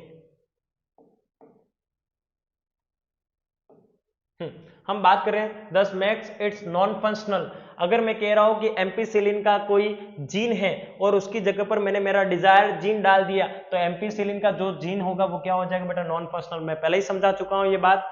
Bacterial cell containing such a recombinant PBr322 will be able to grow in the presence of tetracycline but will not grow in the ampicillin, है ना। तो फिर अगर ऐसे PBr322 के रिकॉम्बिनेंट डीएनए को अगर मैं क्या करूं, टेट्रासाइक्लिन पर के जो एंटीबायोटिक है उस पर ग्रो कराऊंगा तो वो ग्रो कर जाएगा, लेकिन एम्पीसिलिन पर ग्रो नहीं करेगा। क्यों नहीं करेगा बेटा, क्योंकि हमने एम्पीसिलिन की जगह हमने अपना डिजायरेबल जीन डाल दिया है। आगे सुनना क्या लिखा है। Similarly when DNA insert is placed in the restriction enzyme BAM-H1 and SAL1, अगर मैं इसकी जगह पर अपना डिजायर जीन डालूं तो फिर क्या होगा बेटा, ये जो रिकॉम्बिनेंट PBr322 होगा वो एम्फिसिलिन की प्लेटिंग पर तो ग्रो कर जाएगा, लेकिन टेट्रासाइक्लिन पर नहीं ग्रो कर पाएगा ना। टेट्रासाइक्लिन के लिए वो क्या हो जाएगा बेटा, नॉन फंक्शनल। बात समझ में आ रही होगी आपको। और इस प्रोसेस को ही हम क्या कहते हैं बेटा, इंजर्शनल इनएक्टिवेशन, है ना। इंसर्ट करने पर हम अपने डिजायर जीन को जब इंसर्ट करते हैं तो उसकी वजह से वहां पर जो पहले से प्रेजेंट जीन है वो क्या हो जाता है बेटा, इनएक्टिवेट हो जाता है, उसका जो परफॉर्मेंस है वो इनएक्टिवेट हो जाता है। आइडेंटिफिकेशन ऑफ रिकॉम्बिनेंट, मैं ये भी पहले समझा चुका हूं कि हम रिकॉम्बिनेंट का आइडेंटिफिकेशन कैसे कर पाते हैं। तो सुनो क्या लिखा हुआ है। Once a recombinant DNA molecule has been introduced into the vector and the vector is introduced into the bacterial cell, it is important to isolate the transformant from the non transformant. मैंने आपको बताया था transformant को non transformant से अलग कैसे करते हैं। तो ट्रांसफॉर्मेंट को नॉन ट्रांसफॉर्मेंट से अलग करने के लिए हमें क्या करना होता है बेटा, इनको, क्योंकि हमने क्या किया बेटा, हमारा जो वेक्टर है उसको हमने क्या किया, बैक्टीरियल सेल में क्या कर दिया, डाल दिया है। अब बैक्टीरियल सेल तो आपको पता है बेटा नेकड आई से हम उन्हें देख नहीं सकते, और देख नहीं सकते तो इसलिए हमें क्या करना पड़ेगा बेटा, हमें उन डीएनए को आइसोलेट करना पड़ेगा जिसके अंदर हमने अपना क्या किया बेटा, प्लाज्मिड डीएनए या फिर वेक्टर डीएनए क्या किया, इंट्रोड्यूस कराया। और इनको बताने के लिए हम क्या करेंगे बेटा, प्लेटिंग के ऊपर एंटीबायोटिक या फिर सॉरी हम क्या करेंगे बेटा, टेट्रासाइक्लिन एंटीबायोटिक जो है उसका क्या करेंगे बेटा, एक्सपोज करेंगे उन सारे बैक्टीरिया पर, तो सारे के सारे बैक्टीरिया क्या कर जाएंगे, मर जाएंगे। लेकिन हमारा जो PBr322 होगा वो क्या कर जाएगा बेटा, नहीं पड़ेगा। वो बैक्टीरियल सेल जिसमें हमारा वेक्टर डीएनए होगा वो मरेगी नहीं। देखो लिखा है यहां पर, this can be done by growing the bacterial cell on antibiotic and thus this help us to identify the transformers and separate them from the non transformer. Let's understand this with the example of PBr322. It may happen that the bacterial E. coli may get inserted with a normal vector which does not have the recombinant DNA inserted into it, so we need to select those bacteria which have the recombinant vector inserted into it. हम उस bacteria को लेंगे जिसके अंदर हमने recombinant vector क्या किया है, इंट्रोड्यूस कराया है। हाँ, this can be done with the help of procedure called replica plating. हमने एक रेप्लिका प्लेटिंग ली, मास्टर प्लेट नीचे ब्लॉक लिया है ना, जिस पर स्टेराइल वेलवेट रखा है ताकि हमें क्या हो, दूसरा कोई भी क्या नहीं मिले बेटा, सीक्वेंस नहीं मिले या फिर डीएनए या बैक्टीरिया ना मिले। Sterile velvet is placed on the ground colonies of the master plate. देखो आपको दिख रही होगी, हमने क्या किया, colony transferred from the velvet to the new plate. हमने इन कॉलोनीज को क्या किया, नई प्लेट पर ट्रांसफॉर्म किया और उनको एक्सपोज कराया, एक तो एम्पीसिलिन के साथ और एक टेट्रासाइक्लिन के साथ। Ampicillin resistant colony grow, transformant grow and transformant did not grow. जब इनको इंक्यूबेट कराया तो जो एम्फीसिलिन के रेजिस्टेंट थे वो तो सारे के सारे क्या कर गए बेटा, ग्रो कर गए, और जो एम्फीसिलिन के रेजिस्टेंट नहीं थे वो सारे के सारे क्या नहीं कर पाए, ग्रो नहीं कर पाए। देखो यहां लिखा हुआ है, here we assume that in this case that the recombinant DNA has ligated with the tetracycline resistant gene. हमने क्या किया बेटा, recombinant DNA has ligated with the tetracycline gene। लेकिन मैंने आपको जो बताया था उसके अंदर मैंने टेट्रासाइक्लिन को लाइगेट न कर हमने क्या किया बेटा, एम्फीसिलिन की जगह, किसकी जगह, एम्फीसिलिन की जगह क्या किया, हमने अपना डिजायरेबल जीन क्या किया, लाइगेट किया। और डिजायरेबल जीन लाइगेट करने के बाद मैंने क्या किया बेटा, जब उनको ग्रो कराया तो देखा किसके अंदर, जो हमारी नेक्स्ट प्लेटिंग है है ना। हमने जब इसको देखा तो हमें पता चला बेटा कि कैसे ट्रांसफॉर्मेट को नॉन ट्रांसफॉर्मेट से अलग करते हैं और कैसे रिकॉम्बिनेंट को नॉन रिकॉम्बिनेंट से अलग करते हैं। ट्रांसफॉर्मेट से नॉन ट्रांसफॉर्मेट को अलग करने के लिए हमने किसका हेल्प की लिया था बेटा, टेट्रासाइक्लिन का, और रिकॉम्बिनेंट को नॉन रिकॉम्बिनेंट से अलग करने के लिए हम किसका इस्तेमाल करते हैं बेटा, एम्फिसिलिन का। Is it clear. एक और एसएनएस और एक इंजर्शनल इनएक्टिवेशन एंजाइम का इस्तेमाल करते हैं जिसका नाम है बेटा बीटा गैलेक्टोसाइडेज। इससे आप आसानी से समझ सकते हो। एक एंजाइम है बेटा बीटा गैलेक्टोसाइडेज। ये एंजाइम जो होती है बेटा वो ब्लू कलर प्रोड्यूस करती है। कौन सा कलर, जब ये एक्टिवेट होती है तो कौन सा कलर प्रोड्यूस करती है बेटा, ब्लू कलर प्रोड्यूस करती है। अब मैं आपको बता रहा हूं, समझना ध्यान से, कि मेरे पास कोई डीएनए है ना, प्लाज्मिड डीएनए या वेक्टर डीएनए है, उसके अंदर ये जो सीक्वेंस है वो बीटा गैलेक्टोसाइडेज के लिए कोड कर रहा है। मैंने इसकी जगह मेरा क्या डाल दिया बेटा, डिजायर जीन डाल दिया। कौन सा जीन डाल दिया बेटा, डिजायर जीन डाल दिया, है ना। मैंने क्या किया बेटा, मेरा जो प्लाज्मिड डीएनए है या वेक्टर डीएनए है जो कि बीटा गैलेक्टोसाइडेज एंजाइम के लिए कोड कर रहा है ना, उसकी जगह पर मेरा डिजायर्ड जीन डाल दिया। तो जब मैं अपना डिजायर्ड जीन डाल दूंगा तो क्या इसके बाद वो ब्लू कलर प्रोड्यूस कर पाएंगे, नहीं कर पाएंगे ऑब्वियसली। तो वहां पर अगर ब्लू कलर प्रोड्यूस नहीं होगा तो वो हमारी कौन सा डीएनए होगा बेटा, रिकॉम्बिनेंट डीएनए। कौन सा डीएनए होगा, रिकॉम्बिनेंट डीएनए। और अगर ब्लू कलर प्रोड्यूस हो जाता है, ब्लू कलर प्रोड्यूस हो जाता है तो फिर वहां पर हमने क्या नहीं किया है, अपना क्या नहीं किया, डिजायर्ड जीन इंसर्ट नहीं किया है। क्लियर हुई बात, क्लियर है। देखो यहां लिखा हुआ है, in this process recombinant DNA is inserted into the coding sequence of beta galactosidase. This bring about insertional inactivation. If the plasmid in the bacteria does not have an insert, the presence of chromogenic substrate gives blue color colonies. अगर वहां पर beta galactosidase की जगह पर हमने अपना desired gene produce नहीं किया है तो फिर तो कौन सा कलर आएगा बेटा, ब्लू कलर की कॉलोनीज प्रोड्यूस होगी। लेकिन अगर हमने क्या किया बेटा, if the plasmid in the bacteria have an insert then the colonies do not produce any colour. अगर हमने वहां पर अपना रिकॉम्बिनेंट डीएनए प्रोड्यूस कर दिया है, डिजायरेबल जीन डाल दिया है, तो वहां पर ब्लू कलर प्रोड्यूस नहीं होगा। और ब्लू कलर प्रोड्यूस नहीं होगा तो इसका मतलब वो कॉलोनी कैसी कॉलोनी है बेटा, रिकॉम्बिनेंट कॉलोनी। आई बात समझ में। A gene was expression help to identify transform cell is known as selectable marker gene. वो जीन जिनके हेल्प से हम क्या कर सकते हैं, दूसरे डीएनए को, जो बाकी सारे डीएनए उनको हमारे रिकॉम्बिनेंट डीएनए से अलग कर सकते हैं, तो वो कौन से जीन है बेटा, सिलेक्टेबल मार्कर जीन। आई बात समझ में। सिलेक्टेबल, प्रीवियस ईयर के कुछ क्वेश्चन है, selectable marker gene is used to eliminate the non transformant, हाँ, identify the gene for a desired trait, नहीं, select a suitable vector for transformation in a specific crop, नहीं, mark a gene on a chromosome for isolation using restriction enzyme, नहीं, eliminate the non transformate, है ना। इससे हम क्या कर सकते हैं, हमारे रिकॉम्बिनेंट डीएनए को पहचान सकते हैं। चलो अब बात कर रहा हूं मैं एक बैक्टीरियोफेज की। ये एक टाइप का क्या है बेटा, क्लोनिंग वेक्टर है। कौन सा वेक्टर है, cloning vector. Bacteriophage are virus that attack bacteria. Bacteriophage वो वायरस है वो जो कि क्या करते हैं बेटा, बैक्टीरिया को क्या करते हैं, अटैक करते हैं। क्या करते हैं, अटैक करते हैं। आपको पता ही होगा वायरस की जो आउटर मोस्ट लेयर होती है उसको क्या बोलते हैं बेटा, कैप्सिड, जो किसकी बनी होती है बेटा, प्रोटीन की बनी होती है। किसकी बनी होती है, प्रोटीन की। और इसकी सिंगल यूनिट क्या कहलाती है बेटा, कैप्सोमियर। क्या कहलाती है, कैप्सोमियर। आपने बेटा मॉलिक्यूलर बायोलॉजी ऑफ इनहेरिटेंस, है ना, मॉलिक्यूलर बायोलॉजी ऑफ इनहेरिटेंस, है ना, लेसन नंबर 5 के अंदर पढ़ा होगा कि लैम्बडा फेज जो होते हैं उसके अंदर कितने बेस पेयर होते हैं बेटा, 48,502। इसके बाद हमने और क्या पढ़ा बेटा, लैम्बडा फेज के अलावा हमने पढ़ा हुआ है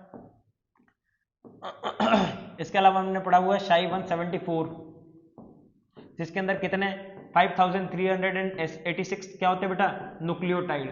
पढ़ा है आपने ये पढ़ा होगा कि 5174 जो होता है उसके अंदर 5386 न्यूक्लियोटाइड होते हैं। इसके अलावा बेटा और पता होगा आपको ई कोलाई के अंदर कितने बेस पेयर होते हैं बेटा ना, 4.6 × 10⁶ बेस पेयर। और ह्यूमन के अंदर, ह्यूमन में भी कौन बेटा, हैप्लॉइड, उसके अंदर कितने होते हैं तो 3.3 × 10⁻, कितना है 9 बेस पेयर। तो हम बात करते हैं Bacteriophage are virus that attack bacteria. They follow lytic or lysogenic cycle. In the lysogenic cycle, the phage DNA integrate with the bacterial chromosome and multiply. Bacteriophage क्या करता है बेटा, बैक्टीरिया के अंदर क्या करता है, इंसर्ट करता है और उसके डीएनए में क्या कर जाता है, घुस जाता है, वहां पर वो जाकर ऐड हो जाता है और इसके बाद क्या करता है, उसी सेल के अंदर वो मल्टीप्लाई करता है। यहाँ पर एक लैम्ब्डा फेज का भी नाम लिया गया है, जो कि क्या है, अपना खुद का डीएनए रखता है। हम बात करते हैं इसके एडवांटेज की, over plasmid more efficient. Plasmid से ये क्या होता है, मोर एफिशिएंट होता है। क्यों, तो मैंने आपको पहले ही बताया था, easy to clone large amount of DNA, है ना, इसकी कॉपी नंबर बहुत हाई होते हैं, इसलिए ये नंबर ऑफ कॉपीज जो है वो क्या कर सकता है, प्लाज्मिड से ज्यादा बना सकता है। Easy to screen a large number of recombinant phage, है ना, और इसलिए हम क्या कर सकते हैं, एक बार में एक से ज्यादा क्या कर सकते हैं, रिकॉम्बिनेंट फेज जो उसको प्रोड्यूस कर सकते हैं। Is it clear? इसका कुछ स्ट्रक्चर बताया है जो कि आपके लेसन नंबर जो है सेकेंड के अंदर, किसके, क्लास 11th में आपको यही स्ट्रक्चर फिर मिल जाएगा, जहां पर वायरस, विरोइड और प्रियोन्स के बारे में थोड़ी बहुत क्या की गई है, चर्चा की गई है, वहां पर ये स्ट्रक्चर बनाया हुआ है बैक्टीरियोफेज का। Is it clear?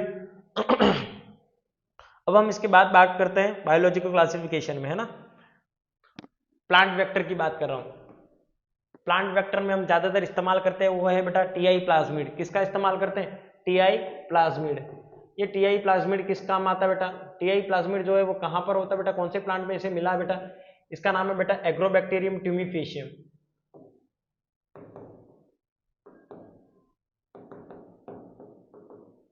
क्या नाम है बेटा इसका, एग्रोबैक्टीरियम ट्यूमीफेशियम। ये वो प्लांट है जिसके रूट जो होते हैं उसके ऊपर बहुत सारी बल्ब लाइक क्या बन जाती है बेटा, स्ट्रक्चर बन जाती है ना, एग्रोबैक्टीरियम ट्यूमीफेशियम, सॉरी, हाँ, आई बात समझ में। तो एग्रोबैक्टीरियम ट्यूमीफेशियम जो होता है, उस प्लांट की हेल्प से हम क्या कर सकते हैं, हमारा जो प्लांट है उसके अंदर अपना डिजायर जीन क्या कर सकते हैं, डाल सकते हैं। ये क्या काम करता है इसके बारे में थोड़ी जानकारी दे देता हूं। प्लांट वेक्टर के अंदर बेटा जो प्लांट होता है ना, उसके कुछ स्टेम या रूट पर बेटा बहुत सारी गांठें बन जाती है। क्या बन जाती है बेटा, गांठें। इन गांठों को हम नॉर्मली क्या कहते हैं बेटा, ट्यूमर सेल। क्या बन जाती है, ट्यूमर सेल।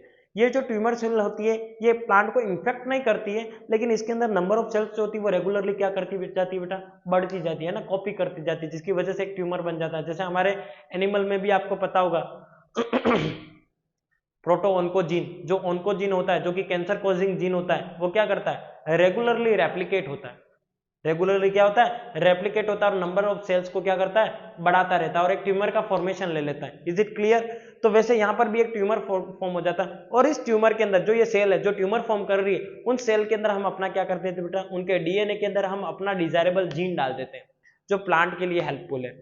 उस डिजायरेबल जीन को क्या कर देते हैं, उसके अंदर इंसर्ट कर देते हैं और उस ट्यूमर सेल के साथ हमें हमारा जो डिजायरेबल जीन चाहिए उसकी भी मल्टीपल कॉपीज क्या कर जाती है, मिल जाती है। आई बात समझ में? तो देखो लिखा होगा, two plasmid namely Ti and Ri are present in Agrobacterium tumefacium and Agrobacterium rhizogenes, है ना। Ri किस में होता है बेटा, Agrobacterium rhizogenes, और tumefacium में कौन सा होता है, Ti respectively, and are considered as a natural genetic engineer for plant, है ना। इनको क्या बोलते हैं बेटा, नेचुरल जेनेटिक इंजीनियर। क्यों कहा जाता है बेटा, क्योंकि हमें ये नेचुरली कहां से मिल रहे हैं, प्लांट से ही मिल रहे हैं। Ti is a tumour inducing, है ना, Ti की फुल फॉर्म क्या बेटा, ट्यूमर इंड्यूसिंग। ऐसे प्लाज्मिड या फिर ऐसा डीएनए जो क्या करता है बेटा, ट्यूमर को इंड्यूस करता है। वहीं आरआई क्या कहलाता है बेटा, रूट इंड्यूसिंग, जो रूट के अंदर ट्यूमर को फॉर्म करता है। TI plasmid is around 200 kb in size. The process of infection by Agrobacterium tumefacium is because of the transfer of a small part of Ti into the plant cell genome. The DNA sequence is known as tDNA, that is transferred DNA. इसके अंदर हम जो DNA plant में बेचते हैं उस DNA का नाम क्या बेटा, टीडीएनए। उसका फुल फॉर्म होता है बेटा transferred DNA. VIR region regulate the transfer of tDNA into the plant cell. Agrobacterium tumefacium produce nitrogenous compound called opines like octopines and nopalin, which are used by the plasmid as their carbon and nitrogen source. और फिर इसको क्या किया जाता है बेटा, किसके अंदर रिप्रेजेंट कर दिया जाता है बेटा, उस प्लांट के अंदर क्या किया जाता है, एक्सपोज कर दिया जाता है। Both the plasmid have the gene for indole acetic acid, that is IAA। ये किसका पार्ट है बेटा, ऑक्सिन का, जो क्या बनाते हैं बेटा, शूट एपेक्स को ग्रो करते हैं ना, शूट की टिप के अंदर आते हैं ना। And cytokinin which help in cell division, और आपको पता होगा साइटोकाइनिन भी क्या करता है बेटा, रैपिड सेल डिवीजन करता है और स्टेम की इलोंगेशन के अंदर भी क्या करता है, हेल्प करता है। है ना, ये दोनों के दोनों कैसे हार्मोन है, प्लांट हार्मोन, पता ही होगा आपको इस बारे में। Why is it important to make bacterial cell competent, बेटा बैक्टीरियल सेल को कॉम्पिटेंट करना इंपॉर्टेंट क्यों है, इसलिए इंपॉर्टेंट है क्योंकि अगर कॉम्पिटेंट नहीं करेंगे तो फिर क्या करेगी बेटा, ये जो फॉरेन वेक्टर होगा या फिर फॉरेन डीएनए होगा वो उसको इजीली क्या कर लेगी, पहचान लेगी, और पहचानने के बाद उसको अंदर एंटर नहीं करने देगी। और हमें पता ही है बेटा कि जो सेल्स होती है उनकी सेल मेम्ब्रेन और सेल वॉल जो होती है वो सिलेक्टिवली परमिएबल होती है, वो सभी को अंदर अलाउ नहीं करती। क्लियर हुई बात। कॉम्पिटिटेंट होस्ट हमारा तीसरा कंडीशन, हमने 3 चीजें पढ़नी थी। सबसे पहले रेस्ट्रिक्शन एंजाइम जो कि हमने पढ़ ली, फिर हमने क्लोनिंग वेक्टर पढ़ने थे जो कि हमने पढ़ लिए। अब हमें पढ़ना है बेटा कॉम्पिटिटेंट होस्ट, यानी कि हमने क्या कर दिया बेटा, डीएनए रिकॉम्बिनेंट डीएनए को बना दिया। रिकॉम्बिनेंट डीएनए को कैसे बनाया जाता है, उसकी मल्टीपल कॉपीज कैसे बनाई जाती है, ये भी हमने पढ़ लिया। अब हम पढ़ेंगे कि ये मल्टीपल कॉपीज को हमें जिस डीएनए जिस सेल में हमें उसको इंसर्ट करना है उसके अंदर कैसे इंसर्ट करेंगे। तो बात करते हैं कॉम्पिटिटेंट होस्ट, उसको बनाने के लिए वेक्टर मेडिएटेड जीन ट्रांसफर, एक होता है बेटा वेक्टर मेडिएटेड जीन ट्रांसफर और दूसरा होता है direct gene transfer. Vector mediated gene transfer क्या होता है, सुनना ध्यान से। The recombinant DNA now need to be incorporate into a cell which can be bacteria, plant और एनिमल।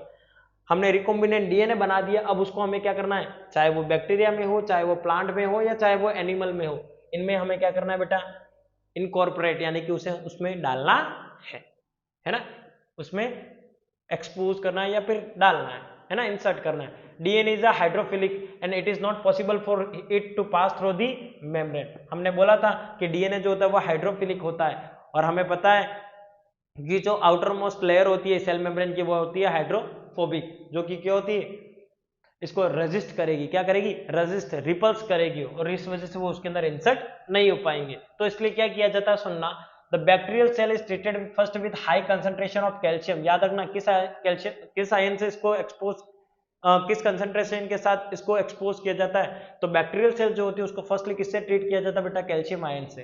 किससे, कैल्शियम आयन से ट्रीट किया जाता है। और जब हम कैल्शियम प्लस टू आयन के साथ ट्रीट करते हैं किसको बेटा, बैक्टीरियल सेल को, तो उसकी जो सेल मेम्ब्रेन होती है वो कॉम्पिटेंट हो जाती है। क्या हो जाती है बेटा, कॉम्पिटेंट। इससे पहले उसकी सेल वॉल को क्या कर देते हैं, डिग्रेड कर देते हैं। किस एंजाइम के साथ, लाइसोजाइम। लाइसोजाइम एंजाइम की हेल्प से पेप्टिडोग्लाइकेन की जो लेयर है उसको तो वहां से हटा दिया जाता है, लेकिन उसकी जो सेल मेम्ब्रेन है ना, उसके अंदर किसको अलाउ करने के लिए, हमारा जो रिकॉम्बिनेंट डीएनए है उसको अलाउ करने के लिए हम क्या करते हैं बेटा, उस बैक्टीरियल सेल के अंदर क्या कर देते हैं, किसकी कंसंट्रेशन को बढ़ा देते हैं बेटा, कैल्शियम प्लस 2 आयन की कंसंट्रेशन को बढ़ा देते हैं। और इसलिए उसकी मेम्ब्रेन जो होती है उसको इंटेक्ट करने के लिए, बाहर से डीएनए को अंदर लाने की एफिशिएंसी जो होती है वो बढ़ जाती है। दूसरी ऑप्शन, पहला ऑप्शन तो ये है कि हम क्या करें बेटा, कि बैक्टीरियल सेल के अंदर कैल्शियम प्लस 2 आयन की कंसंट्रेशन को बढ़ा दें, तो वो क्या करेगी, जो बाहर से डीएनए है उसको एफिशिएंटली क्या कर लेगी, अलाउ कर देगी। दूसरा, the cell are then incubated on ice bath and then given a heat treatment at 42 degrees Celsius and again put on ice bath. This helps the bacteria taking up the DNA. सबसे पहली चीज तो हमने क्या की बेटा, कि हमने क्या किया, जो भी हमारी बैक्टीरियल सेल है उसमें कैल्शियम प्लस 2 की कंसंट्रेशन को क्या कर दी, बढ़ा दी। जब हमने अपने बैक्टीरियल सेल के अंदर कैल्शियम प्लस 2 की कंसंट्रेशन को बढ़ा दिया तो उसकी जो बाहर से डीएनए लेने की जो एफिशिएंसी है वो बढ़ जाएगी। अब हम क्या करेंगे बेटा, इस सेल मेम्ब्रेन से इस डीएनए को अंदर अलाउ करने के लिए क्या करेंगे, इस बैक्टीरियल सेल को बेटा एक प्लेट पर रखेंगे, जिसको क्या देंगे बेटा, हीट शॉक ट्रीटमेंट। कौन सा ट्रीटमेंट देंगे बेटा, हीट शॉक ट्रीटमेंट। इस ट्रीटमेंट में क्या होता है, सुनना, पहले तो हम क्या करेंगे बेटा, उस प्लेट को 40 पहले तो उसको क्या करेंगे बेटा, आइस पर रखेंगे। किस पर रखेंगे बेटा, आइस पर रखेंगे, जो कि लगभग 0 से -5 डिग्री सेल्सियस के आसपास होगा। इस टेम्परेचर पर रखने के बाद उसको क्या करेंगे बेटा, 42 डिग्री सेल्सियस पर रखेंगे, फिर उसको वापस आइस पर रखेंगे। तो ऐसा करने पर क्या हो जाएगी बेटा, उसकी मेम्ब्रेन जो होगी वो क्या हो जाएगी बेटा, फ्लेक्सिबल हो जाएगी, यानी कि इजीली क्या करेगी, चैनल पोर्स फॉर्मेशन कर देगी, और इससे हम क्या कर सकते हैं, उन पोर से डीएनए क्या कर सकता है, अंदर एंटर कर सकेगा, क्योंकि प्रोटीन डीनेचर हो जाएगा जब ऐसे किया जाएगा। अब डायरेक्ट जीन ट्रांसफर, ये जो थ्योरी है इसके अंदर हम क्या कर रहे हैं, सीधा का सीधा जीन क्या कर रहे हैं, उस सेल में ट्रांसफर कर दे रहे हैं। अब इसके कई सारे क्या है, कुछ ऑप्शंस है जिसकी हेल्प से हम ऐसा कर सकते हैं। अब कौन कौन से ऐसे टेक्निक है जिसकी हेल्प से हम ऐसा कर सकते हैं, तो कुछ है बेटा केमिकल मेथड, इसके अलावा micro injection, electroporation, macro injection, biolistic gun और इसके बाद लिपोफेक्शन। बायोलिस्टिक गन में तो सीधा क्या किया जाता है बेटा, गोल्ड या टंगस्टन जो होते हैं उसकी लेयर की कोटिंग की जाती है और डीएनए को अंदर डाला जाता है और फिर सीधा किया जाता है, क्या किया जाता है, इंसर्ट कर दिया जाता है। आई बात समझ में? ये वाली जो टेक्निक है उसका इस्तेमाल ज्यादातर हम किस में करते हैं बेटा, एनिमल सेल में करते हैं। क्यों एनिमल सेल में करते हैं, प्लांट सेल में क्यों नहीं करते? तो इसका कारण बेटा, प्लांट सेल में एक एक्स्ट्रा लेयर होती है जो कि सेल वॉल होती है ना। क्लियर है ना? चलो देखते हैं हम इस बात को। Introduction of DNA into the plant or animal cell directly without the use of biological agent is known as direct gene transfer. The spontaneous uptake of DNA by the plant or animal cell is less and thus there are different ways to increase the uptake. The various method of the direct gene transfer are, जो अभी हमने बात की।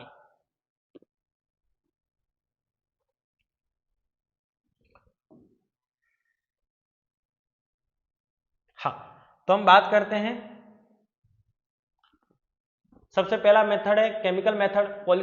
पॉलीइथाइलिनिक glycol या polyvinyl alcohol का इस्तेमाल कर क्या कर सकते हैं हम बेटा, उस होस्ट सेल को क्या बना सकते हैं हम, कॉम्पिटिटेंट बना सकते हैं, ताकि हम अपना क्या कर सकते हैं बेटा, डिजायर्ड जीन उसके अंदर क्या करते हैं, डिजायर्ड जीन के साथ जो रिकॉम्बिनेंट डीएनए उसको इंट्रोड्यूस कर सकते हैं।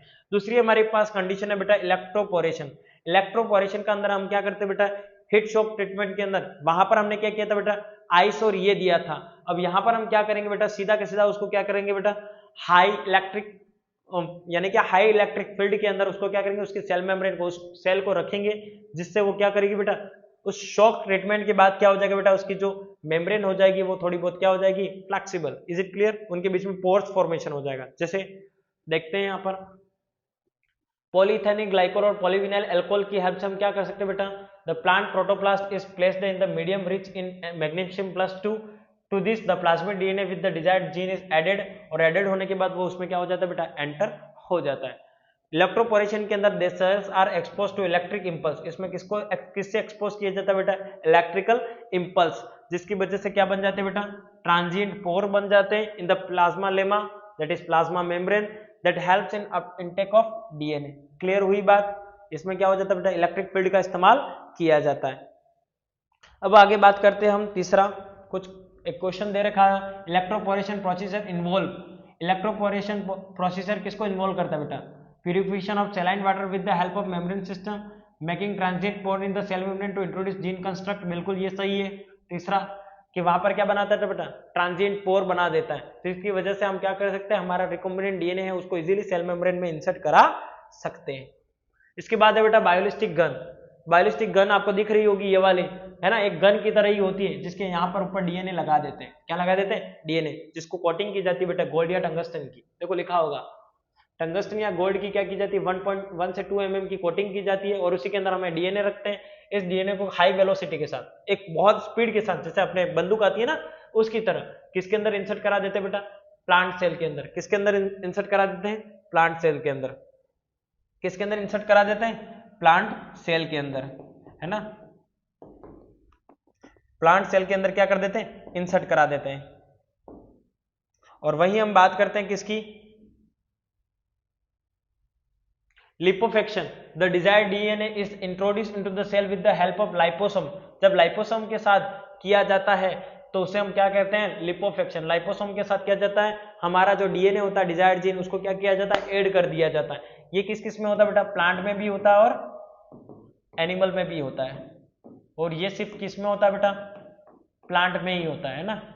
और हम बात करते हैं माइक्रो इंजेक्शन, तो माइक्रो इंजेक्शन वाला जो होता है प्रोसीजर, वो किस में होता है बेटा, एनिमल सेल में। देखो लिखा होगा the DNA solution is injected directly into the cell with the help of glass micropipette. आपने देखा होगा ना इंजेक्शन जो होता है, देखो दिख रहा है यहाँ पर, माइक्रो इंजेक्शन को क्या किया जाता है, इसके अंदर हमने अपना डिजायरेबल डीएनए, फॉरेन डीएनए, जो रिकॉम्बिनेंट डीएनए उसको इंट्रोड्यूस कराया सीधा किसके अंदर बेटा, न्यूक्लियस के अंदर।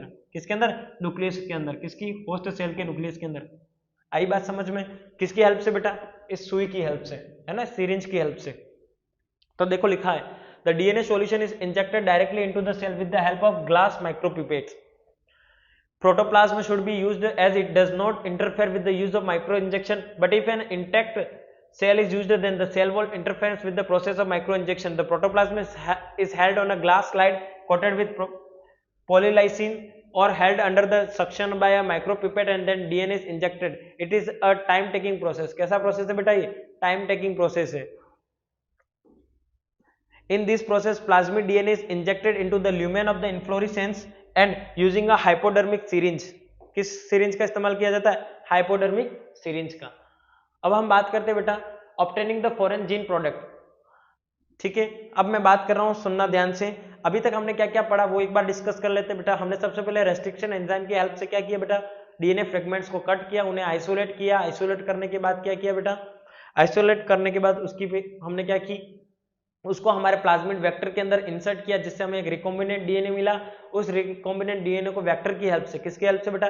वेक्टर की हेल्प से हमने होस्ट सेल के अंदर क्या किया बेटा? इंसर्ट किया. अब इंसर्ट करने के बाद हमारी जो होस्ट सेल है उसको होस्ट सेल जो होगी वो क्या करेगी? उस डीएनए, उस जीन से हम क्या करेंगे बेटा? प्रोटीन का सिक्रेशन करेंगे. किसका सिंथेसिस करेंगे बेटा? प्रोटीन का सिंथेसिस करेंगे, जो कि हमारा लास्ट प्रोडक्ट है, जिसकी हेल्प से हम क्या करेंगे बेटा? जिसकी हेल्प से हमें जो भी डिजायरेबल प्रोडक्ट चाहिए उसका हम क्या करेंगे? फॉर्मेशन करेंगे. जो कि मैंने आपको बताया था मेडिसिनल यूज हो सकता है, या फिर हम कह सकते हैं प्लांट के अंदर हमें जो जेनेटिकली मॉडिफाइड जो क्रॉप्स बनानी है, जिसे हम जीएमओ कहते हैं, जेनेटिकली मॉडिफाइड ऑर्गेनिज्म जो हमें बनाने, वो हम बना सकते हैं. ये सारी की सारी जो कंडीशन है, सिचुएशन है, वो सारी की सारी तभी बन सकती है जब हम क्या कर सकेंगे? हमारा जो डिजायर जीन है उसको एक्सप्रेस करवा सकेंगे. तो अब हम बात करते हैं, एक क्वेश्चन लिखा हुआ है, biolistic gene gun is suitable for DNA fingerprinting, constructing recombinant DNA by joining the vector, transformation of plant cell, disarming pathogenic vector. देखो, तो जो बायोलिस्टिक जीन गन होती है ये क्या करती है बेटा? Constructing recombinant DNA by joining with vector नहीं, ट्रांसफॉर्मेशन ऑफ प्लांट सेल. बेटा प्लांट सेल को क्या करती है? ट्रांसफॉर्मेट कर देती है. क्या कर देती है? ट्रांसफॉर्मेट कर देती है, क्योंकि इसके अंदर अपना क्या डाल देते हैं? डिजायरेबल जीन, है ना. रिकॉम्बिनेंट प्रोटीन क्या होता है बेटा? If a protein encoding gene is expressed in a heterologous host then it is known as recombinant protein. सीधी सी बात है बेटा, वो सेल, वो होस्ट सेल जिसमें हमने अपना क्या कर दिया बेटा? डिजायरेबल जीन डाल दिया है, वो अपने आप को एक्सप्रेस करेगा और क्या रिलीज करेगा बेटा? क्या सिक्रेट करेगा? प्रोटीन सिक्रेट करेगा. और वही प्रोटीन क्या करेगा? बाद में हमारे लिए क्या होगा? इस्तेमाल होगा, है ना. रिकॉम्बिनेंट प्रोटीन उसी को कहेंगे. If a protein encoding gene is expressed in heterologous host then it is known as recombinant protein. और इसको फिर हम किसमें डालेंगे बेटा? बायो रिएक्टर में या फिर फर्मेंटर में. To ensure the production of large scale of protein, large vessels known as bioreactor are used, है ना. वो प्रोटीन जो हमें मिला है ना, वो हमें अभी तक लैब में मिला हुआ है ना. ये सारी की सारी प्लेटिंग हमने लैब में की है ना. क्यों लैब में की ये भी आपको पता है, क्योंकि हमें स्टेरिलाइजेशन को मेंटेन करना पड़ेगा ताकि कोई मॉइस्चर से वो डीएनए जो फ्रेगमेंट है उसमें कोई अफेक्ट ना आए. अब उसकी मल्टीपल कॉपीज और लार्ज स्केल पर प्रोडक्शन के लिए हम किसका इस्तेमाल करेंगे बेटा? बायोरिएक्टर. पहले ही बताया था ये किसका पार्ट है बेटा? बायो प्रोसेसिंग का.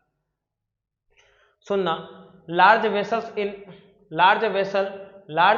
in which the raw material are biologically converted into the product by the microbes, plant and animal cell or enzyme are known as bioreactor. क्या होता है बेटा बायोरिएक्टर? एक बहुत बड़ी वेसल होती है जिसमें हम अपना क्या डालते हैं? रॉ मटेरियल डालते हैं. क्या डालते हैं बेटा? Raw material. और वो बायोलॉजिकली क्या होता है बेटा? बहुत लार्ज स्केल पर क्या होता है बेटा? कन्वर्ट होता है, जो हमारा प्रोडक्ट रिक्वायर्ड प्रोडक्ट है, डिजायरेबल प्रोडक्ट है, उसके अंदर. किसकी हेल्प से बेटा? माइक्रोब्स, प्लांट या एनिमल सेल की हेल्प से, और साथ ही साथ एंजाइम की हेल्प से. Bioreactor can be aerated, stirred और stirred for mixing of the medium. They can be made contamination free and replacement of used medium take place. Bioreactor वो जगह होती है जहां पर हम क्या कर सकते हैं? हमारा जो भी डिजायरेबल प्रोडक्ट है उसकी मिक्सिंग करवा सकते हैं. मिक्सिंग करवाने के बाद हम क्या करेंगे बेटा? जो हमारी मिक्सिंग होगी उस मिक्सिंग के बाद हम क्या करेंगे बेटा? जो उस टैंक है उस टैंक को स्टीर करेंगे. स्टीर का मतलब बेटा उसके अंदर बहुत सारे फ्रोथनिंग पंखे लगे होते हैं ना, फैन लाइक स्ट्रक्चर लगा होता है, जो क्या करता है बेटा? जो फ्रोथ बनते हैं यानी जाक वगैरह बनते हैं उनको कट करने का काम करता है, ताकि मिक्सिंग कैसी हो बेटा? इजी वे में हो. Is it clear? आगे हम बात करते हैं. देखो आपको डायग्राम दिख रहा होगा. डायग्राम में क्या क्या है देखिएगा. देखो ये जो घड़ी दिख रही है ये क्या कर रही है बेटा? टेम्परेचर को मेंटेन कर रही है. किसको मेंटेन कर रही है बेटा? टेम्परेचर को. यहाँ पर आपको वॉच लाइक स्ट्रक्चर दिख रहा है, ये टेम्परेचर को मेजर कर रही है. फिर हम बात करते हैं किसकी? हाँ, फिर हम बात करते हैं बेटा acid base for pH control. ये जो कंट्रोल कर रहे हैं वो क्या कर रहे हैं? पीएच को. आपको पता ही होगा कोई भी बैक्टीरिया या कोई भी सेल जो होती है वो एक परफेक्ट पीएच पर क्या करती है? एक्ट करती है. जैसे हम बैक्टीरिया की बात करें तो ये 5 से 6 की पीएच पर क्या करती है? एक्टिवली पार्टिसिपेट करती है. इसके बाद हम बात करेंगे स्टीम फॉर स्टेरिलाइजेशन. ये स्टीम है जो क्या करेगा? लगातार उस बायोरिएक्टर को क्या करेगा? स्टेरिलाइज करने का काम करता है, क्योंकि स्टीम जो भाप होती है ना उसके अंदर कोई भी बैक्टीरिया क्या नहीं कर पाता, एग्जिस्ट नहीं कर पाता। अब बात करते हैं फ्लैट ब्लेडेड इंपेलर। ये क्या करते हैं बेटा, फ्रोथ जो फोम बनता है जाक वगैरह उनको काटने का काम करते हैं। ये सारे के सारे फोम ब्रेकर है। फिर हम बात करें कल्चर ब्रोथ। ये जो नीचे वाला पंखा ये क्या करेगा बेटा, गोल गोल घूमेगा और मिक्सचर को क्या करेगा, उस मटेरियल की क्या करेगा, मिक्सिंग करेगा।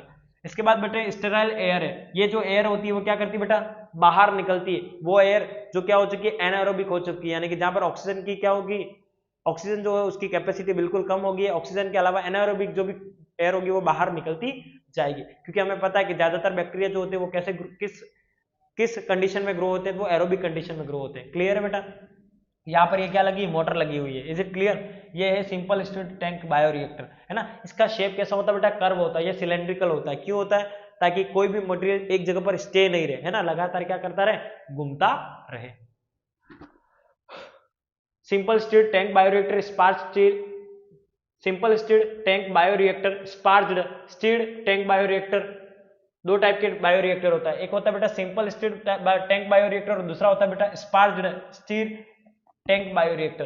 बेटा इसके अंदर क्या होता है बेटा, सिंपल वे में क्या होता है, एक बार किसी को अंदर किसी भी जो प्रोडक्ट है उसको डाला जाता है, उसका लार्ज स्केल प्रोडक्शन किया जाता है। जबकि स्पार्ज्ड स्टिर्ड टैंक बायोरिएक्टर में बेटा नीचे से ऑक्सीजन के बबल छोड़े जाते हैं। क्या छोड़ा जाता है, नीचे से ऑक्सीजन के लगातार क्या छोड़े जाते हैं, बबल्स छोड़े जाते हैं। और ये बबल्स क्या करते हैं बेटा, बबल्स क्यों होते हैं इसका कारण भी समझ लो, क्योंकि बबल्स को ही क्यों छोड़ा जाता है, सीधी एयर को क्यों नहीं छोड़ा जाता, क्योंकि बबल जो होते हैं उसके सरफेस पे ज्यादा से ज्यादा क्या कर सकती है, ऑक्सीजन रह सकती है। आई बात समझ में।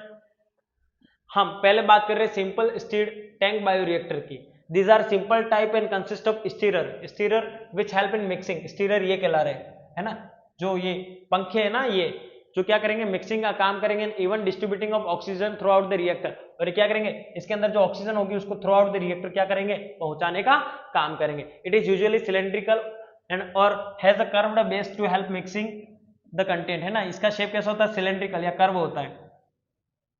Arrangement are provided to maintain temperature, pH, foam and delivery of oxygen to the vessel. Arrangement provide किए जाते हैं किसके लिए बेटा, ताकि टेम्परेचर को रेगुलेट किया जा सके। किसको रेगुलेट किया जा सके, टेम्परेचर को रेगुलेट किया जा सके। इसके अलावा पीएच को कंट्रोल किया जा सके। और इसके अलावा अगर और कोई रिक्वायरमेंट हो, चाहे वो फॉर्म की हो, चाहे वो डिलीवरी ऑफ ऑक्सीजन की हो, तो उसको पूरा किया जा सके। अब बात करें दूसरे वाले की, है ना। ये हो गया हमारा पहला। और एक दूसरा टाइप का जो बायोरिएक्टर होता है वो है ना स्पार्ज्ड स्टिर्ड टैंक बायोरिएक्टर। इसमें क्या होता है, air is supplied in the form of air bubble. इसके अंदर जो एयर होती है वो किसकी फॉर्म में सप्लाई होती है बेटा, एयर बबल की फॉर्म में सप्लाई होती है। क्यों होती है, the surface area for oxygen transfer increased, है ना। यहां से बेटा ऑक्सीजन को किसकी फॉर्म में ट्रांसफर करते हैं बेटा, बबल्स की फॉर्म में, है ना, यू। और क्यों ट्रांसफर करते हैं, ताकि क्या हो बेटा, ऑक्सीजन की सप्लाई जो है वो ज्यादा से ज्यादा हो सके। Fermentation of the raw material is carried out in the bioreactors, है ना। फर्मेंटेशन क्या मतलब क्या हो बेटा, two type of fermentation can take place, namely batch fermentation और कंटिन्यूस फर्मेंटेशन, है ना। फर्मेंटेशन का मतलब होता है उस प्रोडक्ट से क्या हो रहा है, हमें जो रिजल्ट चाहिए वो भी हाथों हाथ उसी में बन रहा है। तो फर्मेंटेशन दो टाइप्स के होते हैं, एक होता है बैच और एक होता है कंटिन्यूस। क्या होता है बेटा, बैच और एक में कंटिन्यूस क्या होता है। बैच फर्मेंटेशन वो फर्मेंटेशन होता है जिसमें हमने एक बार रॉ मटेरियल डाल दिया, उसके बाद लगातार उसके बाद सीधा प्रोडक्ट बनेगा, इसके बाद ही हम उसको क्या कर सकते हैं बेटा, खोल सकते हैं। जबकि कंटिन्यूस फर्मेंटेशन वो होता है जिसके अंदर हम लगातार रॉ मटेरियल को डालते जाएंगे और एक तरफ प्रोडक्ट बनता जाएगा, है ना। वो स्टॉपेबल नहीं है ना, अनस्टॉपेबल है। आप लगातार क्या करोगे, जब तक रॉ मटेरियल डालोगे तब तक बनेगा। और बैच में क्या होगा, एक बार डाल दिया तो उतना ही प्रोडक्ट बनेगा, फिर आपको खोलना पड़ेगा, फिर नया रॉ मटेरियल डालना पड़ेगा, फिर नया प्रोडक्ट बनेगा। क्लियर है। एक क्वेश्चन दे रखा है, steel tank bioreactor have been design for. Steel tank bioreactor क्यों डिजाइन किया गया, तो वो इसलिए डिजाइन किया गया ताकि हम क्या कर सकें, ऑक्सीजन की अवेलेबिलिटी है वो चारों ओर क्या कर सके, पहुंचा सके। क्लियर होगी बात। लास्ट में बेटा डाउनस्ट्रीम। डाउनस्ट्रीम क्या होती है बेटा, the process include separation and purification of the product before it is marketed and is together known as downstreaming. Downstreaming क्या होता है कि जो प्रोडक्ट हमने बनाया है, जो मल्टीपल कॉपीज, ये आपका बेटा स्पार्ज्ड स्टील टैंक बायोरिएक्टर है ना, जिसके अंदर ऑक्सीजन के बबल्स जा रहे हैं, देख रहे होंगे आप, ये सारे के सारे बबल्स है ना। क्लियर है। और ये गोल गोल घूमेगा, है ना, क्लियर है, रोटेट करेगा, है ना, इन बबल्स को बार बार उसमें मिलाने का काम करेगा। क्लियर हुई बात, है ना। गैस इंट्रेंटमेंट और increase surface area of oxygen transfer, है ना, यहाँ पर बबल्स बनेंगे जो ऊपर आके रहेंगे, है ना। डाउन स्ट्रीमिंग क्या है? After the product has been made, जो प्रोडक्ट बन चुका है किसकी हेल्प से बेटा? बायोरिएक्टर की हेल्प से। अब उसको क्या किया जाएगा बेटा? सेपरेट किया जाएगा और प्यूरिफाई किया जाएगा, क्योंकि हमें पता है कि मार्केट में अगर कोई भी मेडिसिन या कोई भी ड्रग आती है तो उससे पहले उसकी लंबी टाइम तक सैंपलिंग होती है, may be it is up to 7 year, 10 year और 15 ईयर, मे बी 25 ईयर तक, है ना, ताकि उसका कोई इफेक्ट तो नहीं है बॉडी पर, ये सारी की सारी चीजें देखी जाती है ना। तो इन सब चीजों को कंटामिनेशन फ्री रखने के लिए, ताकि कोई एबनॉर्मलिटीज नहीं आए, तो उनको क्या किया जाता है बेटा? प्यूरिफाई किया जाता है और सेपरेट किया जाता है। आई बात समझ में दूसरी सारी चीजों से? और इसी प्रोसेस को कौन सा प्रोसेस कहते हैं बेटा? Down streaming process. The process include separation and purification of the product before it is marketed and it is all together known as down stream. Is it clear? समझ में आ गया होगा। आई होप आपको ये video अच्छा लगा होगा। फिर मिलते हैं अगले लेक्चर के अंदर। Thank you.